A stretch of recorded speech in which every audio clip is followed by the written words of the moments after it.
ಸುದ್ದಿಯನ್ನ ನೋಡೋದಾದ್ರೆ ಕೇಂದ್ರ ಮತ್ತು ರಾಜ್ಯದ ಮಧ್ಯೆ ಮತ್ತೊಂದು ಸಂಘರ್ಷ ಆಗುತ್ತಾ? ಪಶ್ಚಿಮ ಬಂಗಾಳದ ನಂತರ ರಾಜ್ಯದಲ್ಲೂ ಎಸ್ಐಆರ್ ಸಂಘರ್ಷ ಆಗುತ್ತಾ? ರಾಜ್ಯದಲ್ಲೂ ಮತ ಪರಿಷ್ಕರಣೆಗೆ ಚುನಾವಣಾ ಆಯೋಗ ಮುಂದಾಗಿದೆ. ಇದೀಗ ರಾಜ್ಯದಲ್ಲೂ ಕೂಡ ಚರ್ಚೆ ಆಗುತ್ತೆ. ಪಶ್ಚಿಮ ಬಂಗಾಳದ ಬೆನ್ನಲ್ಲೇ ರಾಜ್ಯದಲ್ಲೂ ಕೂಡ ಮತ ಪರಿಷ್ಕರಣೆಗೆ ಆಯೋಗ ಮುಂದಾಗಿದೆ. ವಿಶೇಷ ಮತದಾರರ ಪರಿಷ್ಕರಣೆ ಬಗ್ಗೆ ರಾಜ್ಯ ಸರ್ಕಾರ ಆಕ್ಷೇಪವನ್ನ ಸಲ್ಲಿಸುತ್ತಾ? ನಿನ್ನೆಯ ಸಂಪುಟ ಸಭೆಯಲ್ಲಿ ಎಸ್ಐಆರ್ ಬಗ್ಗೆ ಗಂಭೀರ ಚರ್ಚೆ ಆಗಿದೆ. ನಿನ್ನೆಯ ಸಂಪುಟ ಸಭೆಯಲ್ಲಿ ಈ ಬಗ್ಗೆ ಚರ್ಚೆ ಆಗಿದೆ. ಎಸ್ಐಆರ್ ಸ್ಪೆಷಲ್ ಇಂಟೆನ್ಸಿವ್ ರಿವಿಷನ್, ಇದರ ಬಗ್ಗೆ ಹಲವು ರಾಜ್ಯಗಳಲ್ಲಿ ಈಗಾಗಲೇ ಅಪಸ್ವರ, ವಿರೋಧ. ಅದರ ಬೆನ್ನಲ್ಲೇ ಎಸ್ಐಆರ್ ಪ್ರಕ್ರಿಯೆ ಕೂಡ ನಡೆದಿದೆ. ಪಶ್ಚಿಮ ಬಂಗಾಳದಲ್ಲಿ ಪರಿಸ್ಥಿತಿ ಹೇಗಿದೆ ಅಂದ್ರೆ, ಪಶ್ಚಿಮ ಬಂಗಾಳದ ಮುಖ್ಯಮಂತ್ರಿ ಮಮತಾ ಬ್ಯಾನರ್ಜಿ ಅವರೇ ಸುಪ್ರೀಂ ಕೋರ್ಟ್ ಕದ ತಟ್ಟಿದ್ದಾರೆ. ಸ್ವತಃ ಸುಪ್ರೀಂ ಕೋರ್ಟ್ನಲ್ಲಿ ಹಾಜರಾಗಿ ವಾದ ಮಂಡಿಸಿದ್ರು. ಮಹಿಳಾ ಮುಖ್ಯಮಂತ್ರಿಯೊಬ್ಬರು ಸುಪ್ರೀಂ ಕೋರ್ಟ್ ಕಲಾಪದಲ್ಲಿ ಖುದ್ದಾಗಿ ಹಾಜರಾಗಿ ವಾದ ಮಂಡಿಸಿದ್ದು ಒಂದು ಅಪರೂಪದ ಘಟನೆ ಇದು. ಪಶ್ಚಿಮ ಬಂಗಾಳದಲ್ಲಿ ಎಸ್ಐಆರ್ ವಿರುದ್ಧ ಮಮತಾ ಬ್ಯಾನರ್ಜಿ ಸಿಡಿದೆದ್ದಿದ್ದಾರೆ. ಈಗ ಅದರ ಬೆನ್ನಲ್ಲೇ ರಾಜ್ಯದಲ್ಲೂ ಕೂಡ ಎಸ್ಐಆರ್ ಪ್ರಕ್ರಿಯೆ.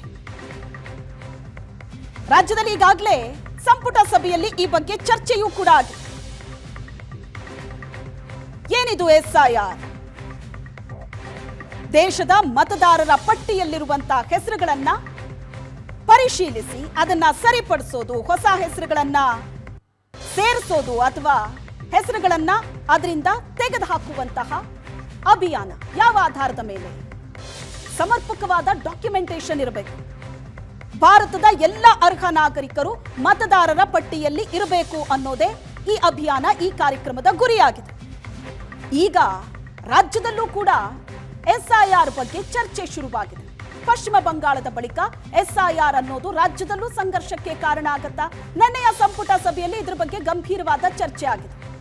ವಿಶೇಷ ಮತದಾರರ ಪರಿಷ್ಕರಣೆ ಹಲವು ರಾಜ್ಯಗಳಲ್ಲಿ ಈಗಾಗಲೇ ನಡೆದಿದೆ. ವಿರೋಧದ ನಡುವೆಯೂ ಕೂಡ ನಮ್ಮಲ್ಲಿ ಏನಾಗುತ್ತೆ? ಸಿಬ್ಬಂದಿ ಮತ್ತು ಆಡಳಿತ ಇಲಾಖೆ,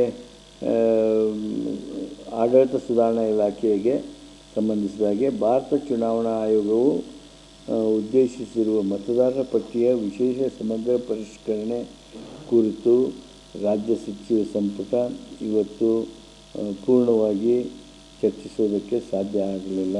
ಹಲವಾರು ಮಾಹಿತಿಗಳನ್ನು ಪಡಿಬೇಕಾಗಿತ್ತು. We have deferred it. SIR ಅಂದರೆ ಏನು ಸರ್ಕಾರ ಏನು ಮಾಡುತ್ತೆ, ಏನು ಮಾಡಬೇಕು, what is SIR, how are we prepared, ಅದೆಲ್ಲನೂ ಚರ್ಚೆ ಮಾಡ್ತಾಯಿದ್ವಿ. ಎಸ್ಐಆರ್ಗೆ ಸರ್ಕಾರದ ಅಧಿಕಾರಿಗಳೇ ನಿಯೋಜನೆ ಆಗ್ತಾರೆ. BLA, BLO is a government officer, government employee or a government appointee. BLA is a political party appointee. Apart from that, these are basic on the field. Above them is Tahsildar, Assistant Commissioner, Deputy Commissioner and Election Commissioner.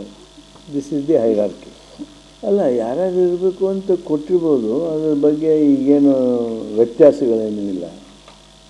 ವ್ಯತ್ಯಾಸಗಳು ಬಂದಾಗ ಅವರು ಯಾರ್ದಾದ್ರೂ ಕೊಟ್ಟರು ಅಂತ ತಿಳ್ಕೊಳ್ರಿ, ಅವಾಗ ಅದರದ್ದು ಪ್ರಶ್ನೆ ಬರ್ತದೆ. ಈಗ the revenue hierarchy is the election machinery all these years since last 77 years of our independence. ಇಲ್ಲ, ಇವತ್ತು ಕ್ಯಾಬಿನೆಟ್ನಲ್ಲಿ ಅಪೂರ್ಣ ಚರ್ಚೆ ಆಗಿದೆ.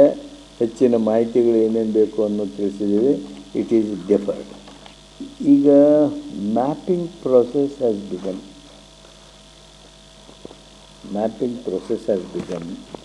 The Election Commission is yet to declare or order for SIR. ಈ ಬಗ್ಗೆ ಮಾತಾಡೋದಕ್ಕೆ ಪ್ರಶಾಂತ್ ನಾಥ್ ಜಾಯ್ನ್ ಆಗಿದ್ದಾರೆ ನೇರ ಸಂಪರ್ಕದಲ್ಲಿ. ಪ್ರಶಾಂತ್, ಈಗ ಪಶ್ಚಿಮ ಬಂಗಾಳದಲ್ಲಿ ಮಮತಾ ಬ್ಯಾನರ್ಜಿ ಸಿಡಿದಿದ್ದಾರೆ. 2 ವರ್ಷದಲ್ಲಿ ನಡಿಬೇಕಾದಂತಹ ಪ್ರಕ್ರಿಯೆ 2 ತಿಂಗಳಲ್ಲಿ ಮುಗಿಸೋದಕ್ಕೆ ಹೊರಟಿದ್ದಾರೆ. ಎಷ್ಟರ ಮಟ್ಟಿಗೆ ಪಾರದರ್ಶಕವಾಗಿರುತ್ತೆ, ಎಷ್ಟು ಮಟ್ಟಿಗೆ ಇದನ್ನ ನಂಬಬಹುದು ಅಂತ ರಾಜ್ಯದಲ್ಲೂ ಈ ಚರ್ಚೆ ಶುರುವಾಗಿರೋದ್ರಿಂದ ವೋಟ್ ಬ್ಯಾಂಕಿಗೆ ಧಕ್ಕೆ ಆಗತ್ತಾ ಅನ್ನೋದೊಂದು ಆತಂಕ ಇರುತ್ತೆ. ರಾಜ್ಯ ಸರ್ಕಾರದ ಆತಂಕ ಏನು ಹಾಗಾದ್ರೆ? ಶೋಧ ನೋಡಿ, ಈ SIRನ ಚರ್ಚೆ ಬಿಹಾರದಿಂದ ಶುರುವಾಗಿತ್ತು. ಬಿಹಾರದಲ್ಲಿ ಯಾವಾಗ ಇದರ ಸ್ಪೆಷಲ್ ರಿವಿಷನ್ ಮಾಡ್ತೀವಿ ಅಂತಕ್ಕಂಥದ್ದನ್ನು ಸರ್ಕಾರ ಹೇಳ್ತು, ಆಗ ಒಂದು ದೊಡ್ಡ ಮಟ್ಟದ ಚರ್ಚೆ ಶುರುವಾಯಿತು. ಪ್ರಮುಖವಾಗಿ ಬಿಹಾರದಲ್ಲೂ ಕೂಡ ಬಾರ್ಡರ್ ಏರಿಯಾಗಳಲ್ಲಿನ ಮುಸ್ಲಿಂ ಮತದಾರರನ್ನು ಈ ಒಂದು ಪಟ್ಟಿಯಿಂದ ಕೈ ಬಿಡ್ತಾರಾ ಅಂತಕ್ಕಂಥದ್ರ ಬಗ್ಗೆ ಚರ್ಚೆ ಶುರುವಾಯಿತು. ಬಿಹಾರದ ಚುನಾವಣೆ ಮುಗಿದ ನಂತರ ಈಗ ಪಶ್ಚಿಮ ಬಂಗಾಳದಲ್ಲಂತೂ ಮಮತಾ ಬ್ಯಾನರ್ಜಿ ಹೋಗಿ ಇಲ್ಲ ಯಾವುದೇ ಕಾರಣಕ್ಕೂ ಕೂಡ SIRನ್ನು ನಾವು ಮಾಡಲಿಕ್ಕೆ ಕೊಡಲ್ಲ ಅಂತಕ್ಕಂಥದ್ದನ್ನು ಸುಪ್ರೀಂ ಕೋರ್ಟ್ವರೆಗೆ ಹೋಗಿ ಅವರು ಅರ್ಜಿಯನ್ನು ಸಲ್ಲಿಸಿದ್ದಾರೆ. ತಾವೇ ಅದರ ಒಂದು ವಾದವನ್ನು ಕೂಡ ಸುಪ್ರೀಂ ಕೋರ್ಟ್ನಲ್ಲಿ ನಡೆಸ್ತಾ ಇದ್ದಾರೆ. ಈಗ ಕರ್ನಾಟಕ ಕೂಡ ಪ್ರಮುಖವಾಗಿ ಮೋದಿ ಸರ್ಕಾರ ಮತ್ತು ಚುನಾವಣಾ ಆಯೋಗ ಮಾಡ್ತಾ ಇರ್ತಕ್ಕಂಥ SIR ಏನಿದೆ, ಇದರಿಂದ ನಮ್ಮ ವೋಟ್ ಬ್ಯಾಂಕಿನ ವೋಟ್ಗಳನ್ನು ಡಿಲೀಟ್ ಮಾಡಲಾಗತ್ತೆ ಅಂತಕ್ಕಂಥದ್ದು ವಿಪಕ್ಷಗಳ ನಾಯಕರ ಮತ್ತು ವಿಪಕ್ಷಗಳ ಒಟ್ಟಾರೆ ರಾಜ್ಯ ಸರ್ಕಾರಗಳು ತೆಗೆದುಕೊಳ್ತಾ ಇರ್ತಕ್ಕಂಥ ಒಂದು ನಿಲುವು. ಆ ಕಾರಣದಿಂದ ಕೂಡ ಕರ್ನಾಟಕ ಈಗ ಎಲ್ಲದರಲ್ಲೂ ಕೂಡ ಕೇಂದ್ರ ಸರ್ಕಾರವನ್ನು ವಿರೋಧಿಸ್ತಕ್ಕಂಥ, ಈಗ ಬ್ಯಾಲೆಟ್ ಪೇಪರ್ನಲ್ಲಿ ನಾವು ಚುನಾವಣೆ ಮಾಡ್ತೀವಿ ಅಂತಕ್ಕಂಥದ್ದನ್ನು ರಾಜ್ಯ ಸರ್ಕಾರ ಹೇಳಿದೆ. ಎಲ್ಲಿ? ಬೆಂಗಳೂರು ಮಹಾನಗರ ಪಾಲಿಕೆ ಚುನಾವಣೆಯಲ್ಲಿ. ಹೀಗಿರುವಾಗ SIRನ್ನು ಕೂಡ ವಿರೋಧಿಸ್ತಕ್ಕಂಥದ್ದು, ತಾತ್ವಿಕವಾಗಿ ನಾವು ಚುನಾವಣಾ ಆಯೋಗದ ನಿರ್ಣಯಗಳನ್ನು ವಿರೋಧಿಸ್ತೀವಿ ಅಂತಕ್ಕಂಥದ್ರ ಬಗ್ಗೆ ರಾಜ್ಯ ಸರ್ಕಾರ ಕ್ರಮವನ್ನು ತೆಗೆದುಕೊಳ್ತಾ ಇದೆ. ಆದರೆ ಪ್ರಮುಖವಾಗಿ ನನಗನ್ನಿಸ್ತಕ್ಕಂಥ ಪ್ರಶ್ನೆ, ಕೇಂದ್ರ ಚುನಾವಣಾ ಆಯೋಗ 3 ಜನರದ್ದಿರುತ್ತೆ. ಚುನಾವಣಾ ಆಯುಕ್ತರು 3 ಜನ ಇರ್ತಾರೆ. ಕರ್ನಾಟಕದಲ್ಲಿ ಒಂದು ವೇಳೆ SIR ಪ್ರಕ್ರಿಯೆಯನ್ನು ನಡೆಸ್ತಿರ್ಬೇಕಾದ್ರೆ ನೀವು ಯಾವುದೋ ಒಂದು ಪಟ್ಟಿಯನ್ನು ಕೈ ಬಿಡೋದು ಅಥವಾ ಹಿಡಿಯೋದು ರಾಜ್ಯ ಸರ್ಕಾರದ ಅಧಿಕಾರಿಗಳೇ ಇರ್ತಾರೆ. ಈಗ ಫಾರ್ ಎಕ್ಸಾಂಪಲ್ ಯಾರೋ ಅಬ್ಸರ್ವರ್ ಬಂದರು ಅಂತ ತಿಳ್ಕೋಣ, ಸೆಂಟ್ರಲ್ ಡೆಪ್ಯುಟೇಷನ್ ಮೇಲೆ ಇರ್ತಕ್ಕಂಥ ಒಬ್ಬ ಅಧಿಕಾರಿ, ಆತ ಏನು ನೇರವಾಗಿ ಬಂದು ಈ ವಾರ್ಡ್ನಲ್ಲಿ ಈ ಹೆಸರು ತೆಗೀರಿ, ಈ ಬೂತಿಂದ ಈ ಹೆಸರು ತೆಗೀರಿ ಅನ್ನುವ ಅಧಿಕಾರ ಆ ಅಧಿಕಾರಿಗಿರಲ್ಲ. ಹಾಗಿರುವಾಗ ರಾಜ್ಯ ಸರ್ಕಾರ ಯಾಕೆ SIRನ್ನು ವಿರೋಧಿಸ್ತಾ ಇದೆ ಅಂತಕ್ಕಂಥದ್ದು ಪ್ರಮುಖವಾಗಿರ್ತಕ್ಕಂಥ ಪ್ರಶ್ನೆ. ಫಾರ್ ಎಕ್ಸಾಂಪಲ್ ನಾನು ಪ್ರಶ್ನೆ ಕೇಳ್ತೀನಿ, ಕೋಗಿಲದಲ್ಲಿ ಮೊನ್ನೆ ಏನು ಆಪ್ರೇಷನನ್ನು ರಾಜ್ಯ ಸರ್ಕಾರ ನಡೆಸ್ತು, ನಂತರ ಅಲ್ಲಿ BJP ಆರೋಪಿಸ್ತು ಇಲ್ಲ ಬಾಂಗ್ಲಾದೇಶಿಯರಿದ್ದಾರೆ ಅಂತಕ್ಕಂಥದ್ದು. ಹಾಗಿದ್ದ ಸಂದರ್ಭದಲ್ಲಿ ಈಗ ಬೆಂಗಳೂರಿನಲ್ಲಿ ಬಾಂಗ್ಲಾದೇಶಿಯರೇ ಕೆಲವು ಭಾಗಗಳಲ್ಲಿ ಇದ್ದಾರೆ ಅಂತ ಅಂದ್ಕೊಳ್ಳೋಣ. ಈಗ ನಾನು ಮಧ್ಯಾಹ್ನ ಯಾವುದೋ ಒಂದು ಅಂಗಡಿಗೆ ಹೋಗಿದ್ದೆ. ಆ ಅಂಗಡಿಯವ್ರು ಹೇಳ್ತಿದ್ದ, ಕರ್ನಾಟಕದವ್ರು ಬೇಕಾದರೆ 20,000 ರೂಪಾಯಿಗೆ ಸಿಗ್ತಾರೆ ರೀ ಚಹಾ ಅಂಗಡಿಯಲ್ಲಿ ಕೆಲಸ ಮಾಡೋಕ್ಕೆ, ಬಾಂಗ್ಲಾದೇಶಿಗಳು ಬರ್ತಾರೆ 10,000ಕ್ಕೆ ಸಿಗ್ತಾರೆ ಅಂತ. ಅದರ ಅರ್ಥ ಬಾಂಗ್ಲಾದೇಶಿಗಳು ದೊಡ್ಡ ಸಂಖ್ಯೆಯಲ್ಲಿ ಬೆಂಗಳೂರಿನಲ್ಲೂ ಕೂಡ ಇದ್ದಾರೆ. ನೀವು SIR ಪ್ರಕ್ರಿಯೆಯನ್ನು ನಡೆಸ್ತಾ ಇದ್ದರೆ, ನಾನು ಕೇಂದ್ರ ಸರ್ಕಾರ ಅಥವಾ ಚುನಾವಣಾ ಆಯೋಗದ ಮೂಲಕ ಕೇಂದ್ರ ಸರ್ಕಾರ ಯಾವುದೇ ರೀತಿಯ ಒಂದು ಆಟವನ್ನು ಆಡಲ್ಲ ಅಂತಕ್ಕಂಥದ್ದನ್ನು ವಾದಿಸ್ತಾ ಇಲ್ಲ. ಬಟ್ ನಿಯಮಗಳು ಪಕ್ಕಾ ಇದ್ದರೆ ರಾಜ್ಯ ಸರ್ಕಾರದ ಅಧಿಕಾರಿಗಳೇ ಇರ್ತಾರೆ. ಈಗ ಮಹದೇವಪುರದ ಚುನಾವಣೆಯ ವಿಷಯವನ್ನು ರಾಹುಲ್ ಗಾಂಧಿ ಪ್ರಸ್ತಾಪಿಸಿದರು. Rajanna was right. ಮಹದೇವಪುರದಲ್ಲಿ ಯಾರು ಬೇರೆ ದಿಲ್ಲಿಯಿಂದ ಬಂದ ಅಧಿಕಾರಿಗಳು ಕೂತಿದ್ರ? ನೀವೇ ಸರ್ಕಾರ ನಡೆಸ್ತಕ್ಕಂಥ ಅಧಿಕಾರಿಗಳೇ ತಾನೇ ಆ ಪ್ರಕ್ರಿಯೆಯನ್ನು ನಡೆಸ್ತಕ್ಕಂಥದ್ದು. ಹಾಗಿರುವಾಗ ರಾಜ್ಯ ಸರ್ಕಾರ, ಈಗ ಪಶ್ಚಿಮ ಬಂಗಾಳದಲ್ಲಿ ಮಮತಾ ಬ್ಯಾನರ್ಜಿಯ ಹೆದರಿಕೆಗೆ ಒಂದು ಕಾರಣ ಇದೆ. ಏನು ಕಾರಣ?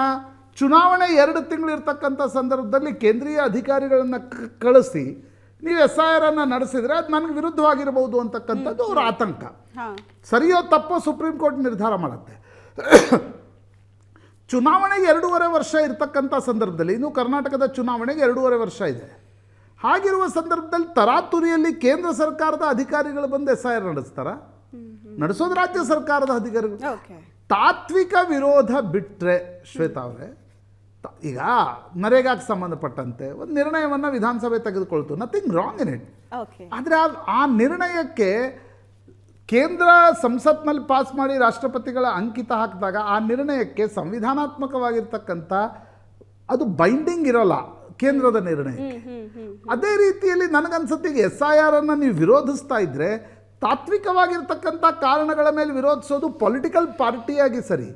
ಬಟ್ ಒಂದು ರಾಜ್ಯ ಸರ್ಕಾರ ಆ ರೀತಿ ವಿರೋಧ ಮಾಡಲಿಕ್ಕೆ ಹೊರಟ್ರೆ ನಾಳೆ SIR ನಡೆಸಲಿಕ್ಕೆ ಆಗೋಲ್ಲ ಯಾವುದೇ ರಾಜ್ಯದಲ್ಲಿ.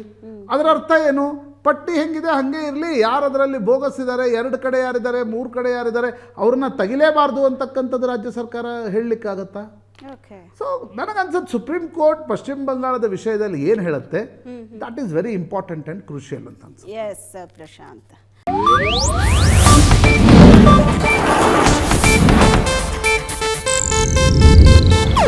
ಇದು ಏಷ್ಯಾನೆಟ್ ನ್ಯೂಸ್ ನೆಟ್ವರ್ಕ್ ಪ್ರಸ್ತುತಿ.